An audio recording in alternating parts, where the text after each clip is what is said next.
Amados amigos e amigas, queridos irmãos e irmãs, muito boa noite. Mais uma vez estamos aqui juntos para refletirmos sobre o Evangelho de Jesus. Elevemos o nosso pensamento. Mestre querido Jesus, são tantos os desafios que muitas vezes se apresentam para cada um de nós em nossa jornada. Em alguns momentos sentimos os golpes dos planejamentos encarnatórios. Em alguns momentos sentimos as agulhadas das provas da encarnação, provas necessárias para o nosso resgate e desenvolvimento moral. E no meio dessas situações desafiadoras, em algumas situações nós perdemos a fé e tendemos, Mestre querido Jesus, a deixar o nosso planejamento de lado. Mas estamos aqui hoje juntos para rogar o Teu amparo e o Teu auxílio, para que nesses momentos mais difíceis da jornada, nós nos unamos e nos fortalecemos no Teu amor, para seguirmos em frente sempre, que consigamos transcender as dificuldades transitórias da matéria e consigamos sentir as bênçãos eternas da vida em espírito. Sê conosco, Mestre querido Jesus, que o Teu Evangelho possa balsamizar todas as dores e todos os corações, refortalecendo o ânimo e a vontade de quantos possam, para que sigamos sempre em frente, firmes, levando em bom tom, alinhado ao Evangelho de Jesus, o planejamento da nossa reencarnação. Sê conosco, Mestre querido, para que a despeito de quaisquer desafios, nós sigamos sempre alinhados ao Evangelho do Mestre Jesus. Que seja feita a Tua vontade em nossas vidas, em nossos corações, que assim seja. Nós estamos trabalhando o capítulo 13 do Evangelho segundo o Espiritismo e atualmente estamos no item 11, a beneficência. A beneficência, meus amigos, vos dará neste mundo as mais puras e as mais doces alegrias, as alegrias do coração, que não são perturbadas nem pelo remorso, nem pela indiferença.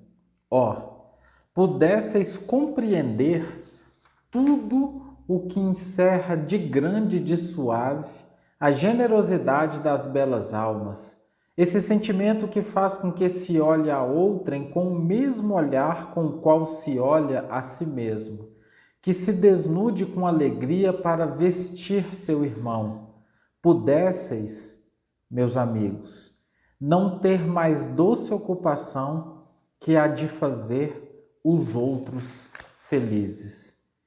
Essa mensagem é do espírito de Adolphe, um bispo de Argel, e ela foi ditada em Bordeaux, na França, no ano de 1861.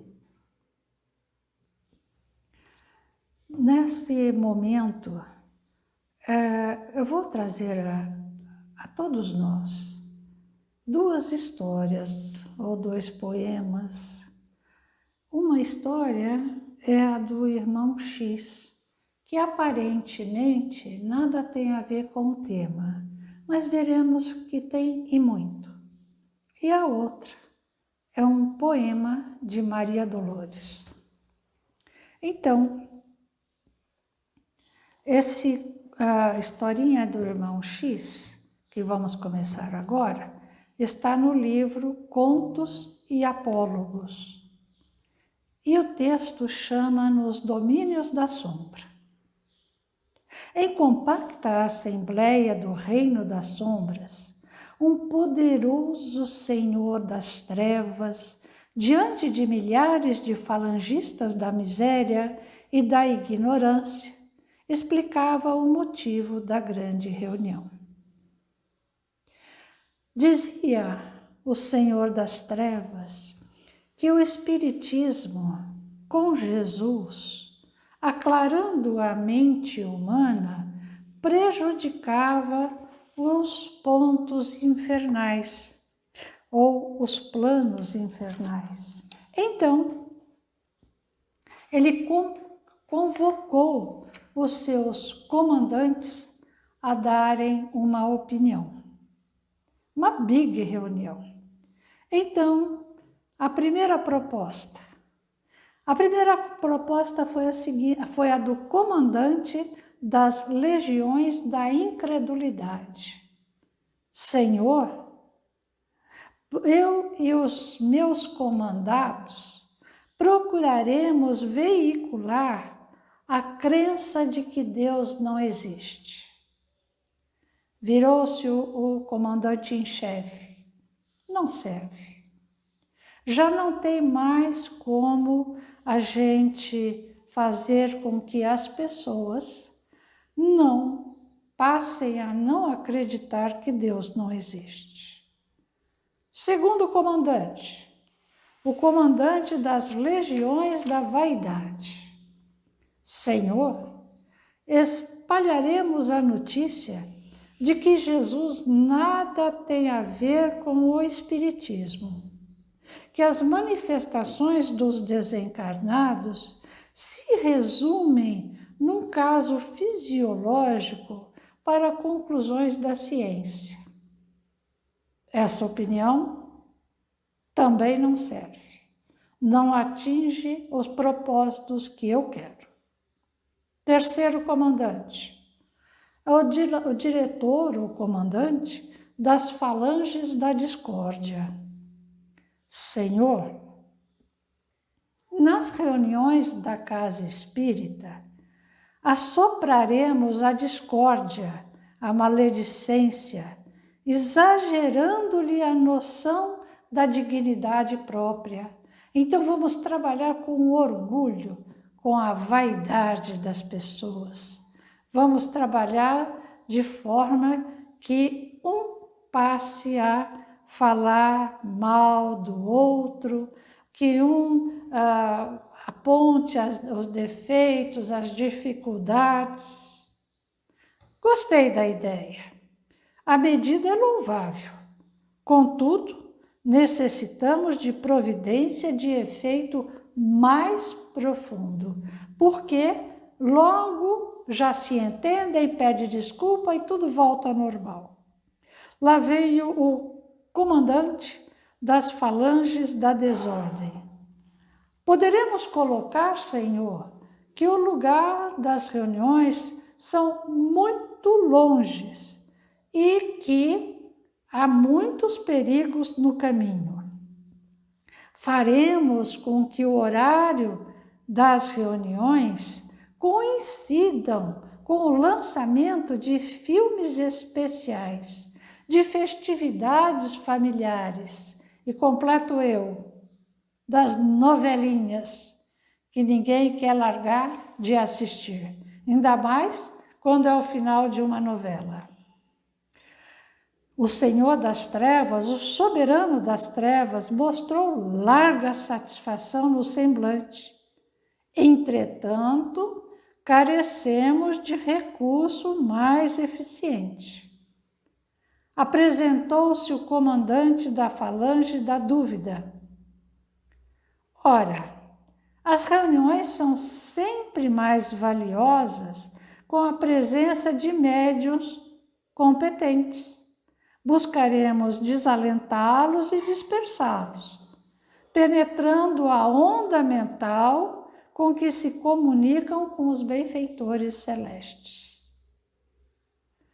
O soberano das trevas aprovou, mas considerou: o combate aos médiuns não pode esmorecer, temos que continuar. Entretanto, precisamos de providência mais viva, mais forte. Então, veio o orientador das falanges da preguiça, o comandante da falange das preguiças.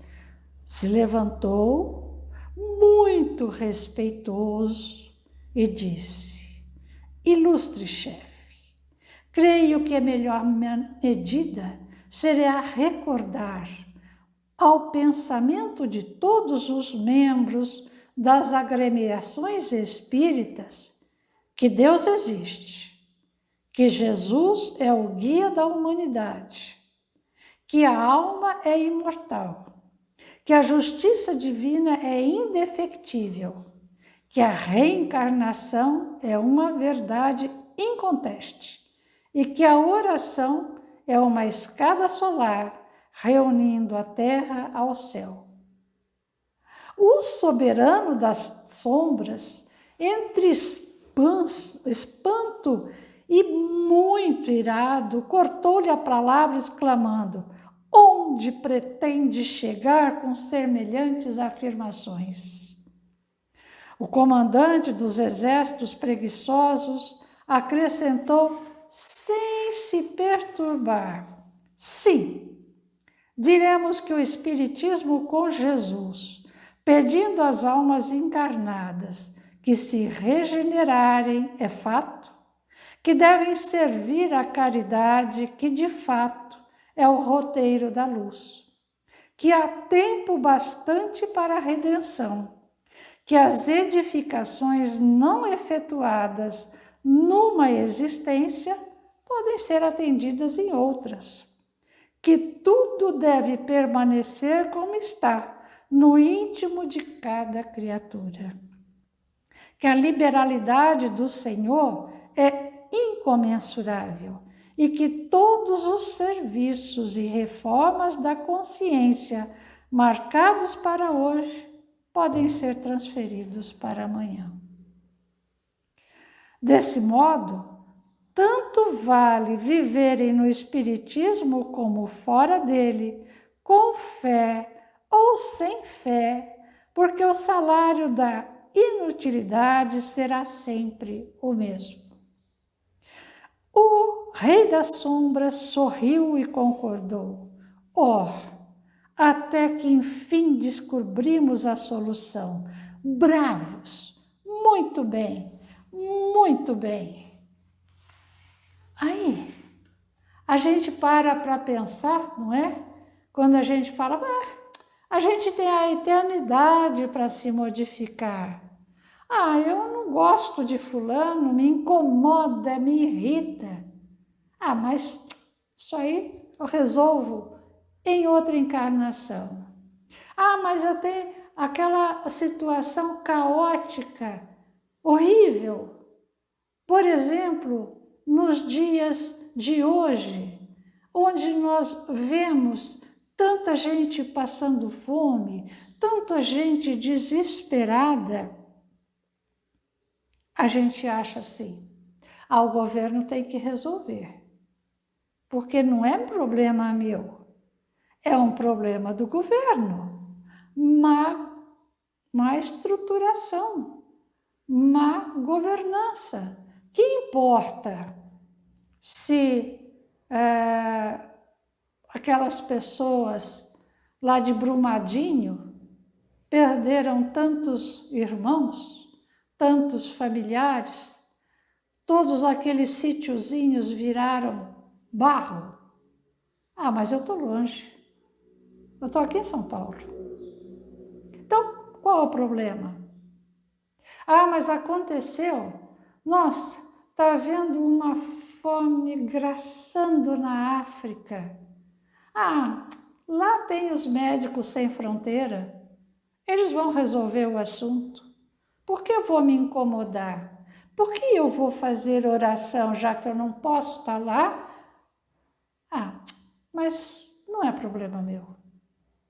Quando a gente ouve na televisão as últimas conversas gravadas daquele povo do Líbano, mas aquilo lá foi longe. Por que eu vou me ocupar? Por que eu vou fazer oração para aquela gente se restabelecer? Então, se nós observarmos, nós estamos exatamente fazendo o que o comandante das falanges da preguiça propôs ao Rei das Sombras. E aí vem a nossa irmã Maria Dolores, no livro Coração e Vida, psicografado por Chico Xavier. O título, A Promoção. É um pouquinho longo, mas vamos analisar, vamos prestar atenção no que essa nossa amiga nos mostra nesse poema que compôs. Resplendia o jardim celeste em pleno espaço. Era um maravilhoso dia de alto deslumbramento, do encontro de união e de alegria, dos que haviam servido passo a passo, nas tarefas do amor sem recompensa, na terra onde o egoísmo tanta vez se condensa.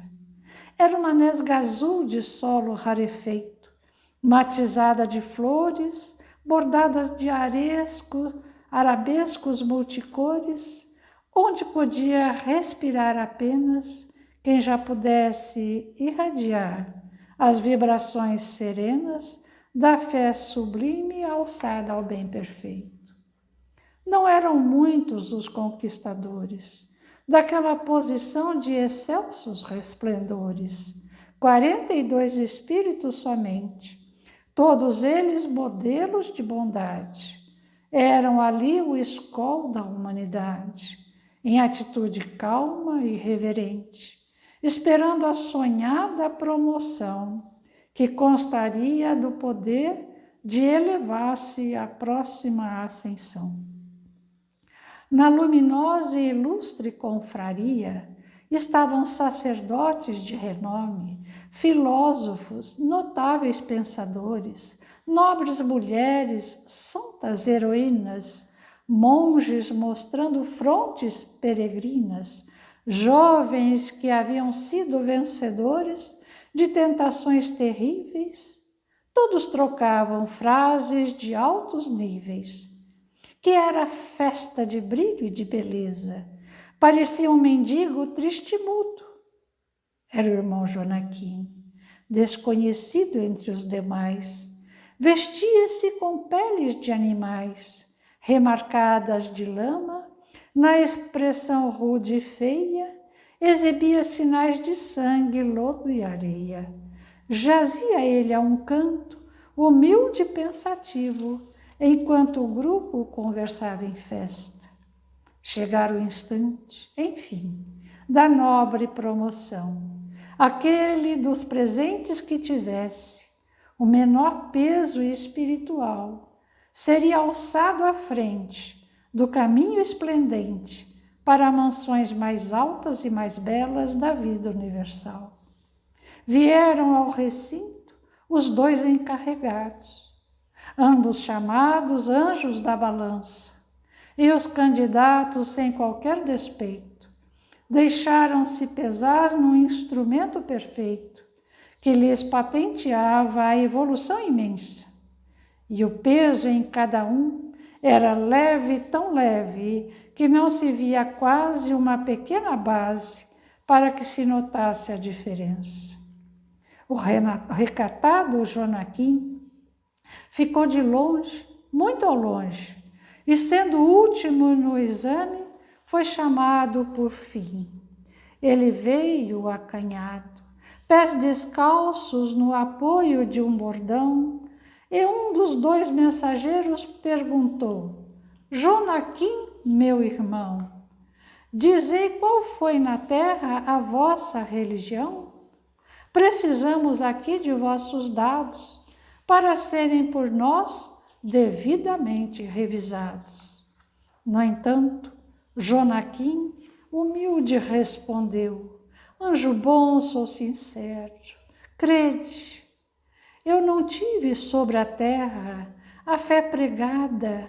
Acreditei como acredito agora, na presença de Deus que nos guarda e aprimora. Entretanto, por mais que eu desejasse procurar um templo ou algum lugar para aprender como se adora a Deus, nunca pude sair da choça em que morei ao pé de antiga estrada, onde os que sofrem eram irmãos meus. Era um deserto a terra em que vivi.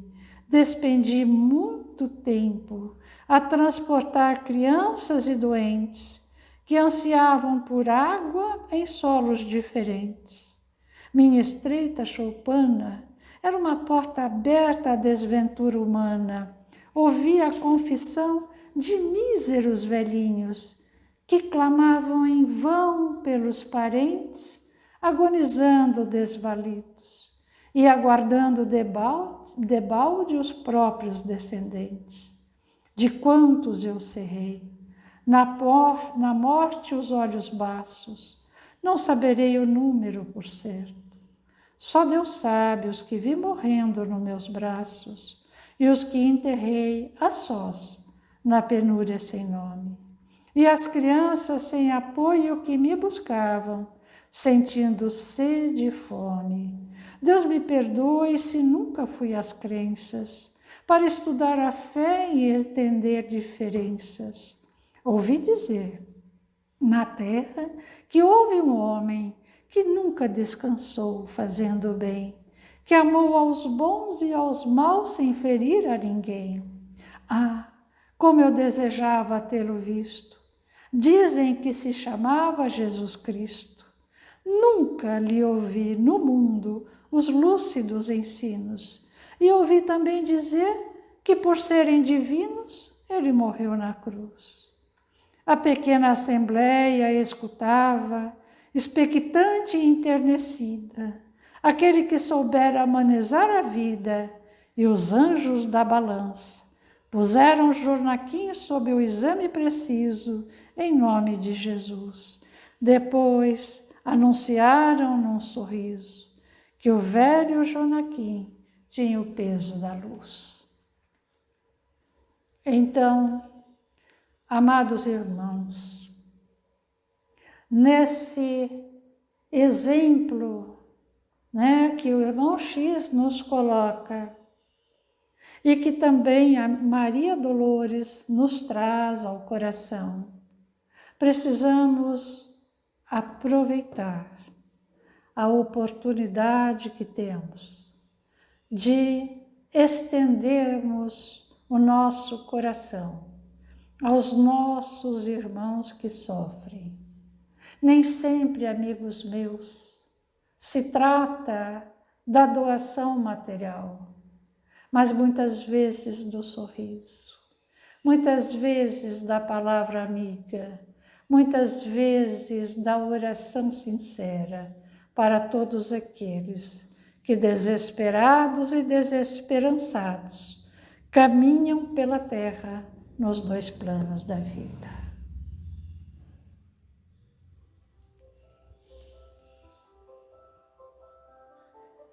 Jesus, agradecemos, Mestre amado, pelo teu Evangelho que nos ensina a caminhar. Agradecemos, Senhor, pela oportunidade de na terra estarmos. Agradecemos, Senhor, pelos reencontros que temos a oportunidade de ter. Uns tão amorosos e outros tão difíceis.